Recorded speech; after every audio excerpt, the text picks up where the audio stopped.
tingnan nyo guys, dahil sa napakainit ng panahon, kailangan natin i-check palagi yung mga enclosure ng mga alaga natin. Kasi ayan, kagabi ko lang yan siya binasa. Tapos ngayon, dry na naman. So kailangan natin i-sprayhan na naman para hindi mag-dry yung enclosure at hindi magre-reklamo yung mga alaga natin. Ayan. Diyan, andyan si Spartacus sa ilalim. Hindi na natin nakikita guys. Kasi sobrang lalim na ng ginawa niyang butas dyan. Sobrang lalim. Ayan. Ayaw niya yung nai-istorbo siya guys. So, tingnan niyo guys. Pag naririnig niya yung spray ng sprayer, lalabas siya parang naiinis. Tingnan niyo. Hello? Ano? Niniinitan ka? Saglit lang po. Basain lang natin yung lagayan mo para hindi ka maiinitan. Yan guys, basain natin lahat para hindi maiinitan yung mga alaga natin. Kasi parang tayo lang din yan.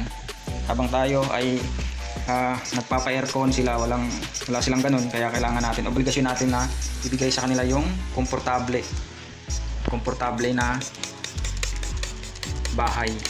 Yan guys. Maghilo ka sa mga viewers mo. Hello. Nababother talaga yan siya guys pag may naririnig siya na spray. Pag naririnig niya yung spray, lumalabas talaga siya sa butas. Ewan ko, dyan yung bahay niya na yan. Bihirang-bihira ko na lang siya makikita dyan. Nakikita ko siya dyan pag nagsishade siya. Ewan ko, parang gusto niya dyan mag-shade. Kasi kinikiskis niya yung balat niya dyan sa kasi ito guys, parang clay. Pinagawa ko kasi ito para siyang clay na nilagyan ng semento, ganun. Ayan. Hello. So ayan guys, tapos na tayo dito sa kay Spartacus na enclosure. Wala naman akong kailangan linisin na dito kasi yung mga kaibigan natin na napakabait at napakasipag na mga isopads, sila na po yung naglilinis ng dumi ni Spartacus. Tapos yan, meron akong nilagay na dyan na super worms 2, 4, 5. Yung nilagay ko dyan kagabi is 8 pieces, so kinain niya yung 3. Ayan. Magbabay ka na kasi pupunta na tayo sa kabila.